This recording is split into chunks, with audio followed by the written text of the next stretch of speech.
With your sports on demand for Saturday, August 31st, I'm Alex Klein.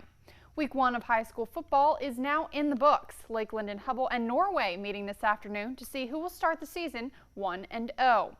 We'll pick it up with 2 minutes left in the first quarter. 8-0 Lakes. Norway on their own 45. Handoff to Isaac Hautemaki.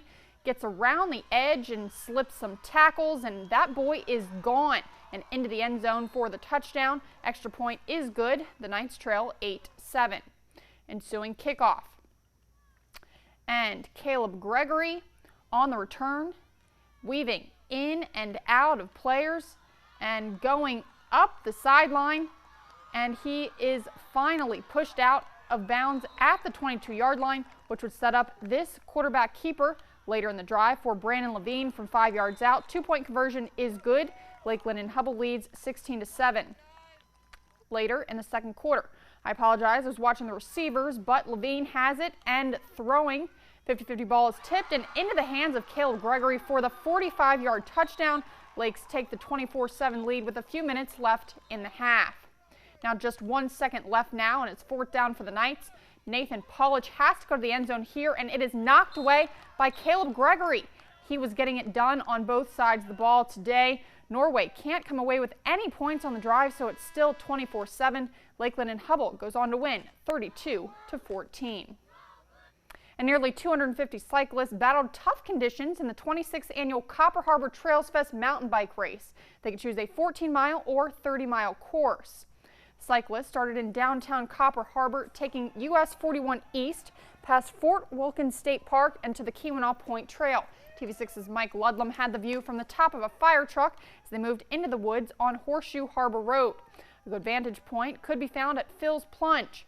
Chris Lowry of La Crosse, Wisconsin, was the leader in the 30-mile race about an hour and 50 minutes after the start. Moments later, Sam Kilpala of Atlantic Mine descended the plunge smoothly. In third place at that time was Adam Swank of Duluth.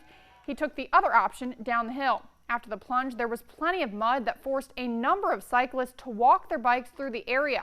Swank passed both Lowry and Kilpala to finish first in a time of 2 hours, 32 minutes, and 13.1 seconds. Lowry was the runner-up about a minute and 7 seconds later, with Kilpala third. For the women, Marquette's Hannah Derby was the winner in just under 2 hours and 58 minutes. She won by 13.5 minutes over Ash Burton of Merrill, Wisconsin, and Derby was happy to get off her bike. I was actually really excited to get to the singles track because I do not do well on the open road. I got dropped quite a bit on the open sections. It's not really my forte, so I have to say all the two-track was pretty hard on me. Marquette siblings Colin and Aaron Vanderscaff won the 14-mile events. Colin took the boys in about 1 hour and 6.5 minutes. Aaron captured the girls in just over an hour and 20 minutes. And tradition continuing today with the 49th annual UP Hardball Classic. It's only the second year playing in Iron Mountain at Liuna Field after 47 previous tournaments in Felch. 7 teams from across Michigan and Wisconsin will play baseball this Labor Day weekend with 11 games total before crowning a winner. Teams come back year after year because of what this tournament brings to the community. It's nice because it's the first week of school and I like to get out of my comfort zone, and baseball is my favorite sport and I love watching it. I love watching these kids. We have high school players that are now going to college that are playing in a tournament, and young people are here, as you can tell. It really is, and a very busy Labor Day weekend with youth football and the fair. We still have a pretty nice crowd here. They call it the Labor Day Christmas because this is it for the summer for baseball. Next year's 50. That's going to be huge. We got lots of plans for that, and hopefully it goes on forever. In my eyes, I hope it just never stops. The tournament continues Sunday and Monday with games beginning at 10 a.m. The 2019 Felch Labor Day Championships also taking place this weekend. In Game 1, Channing defeats Team 906 5-2.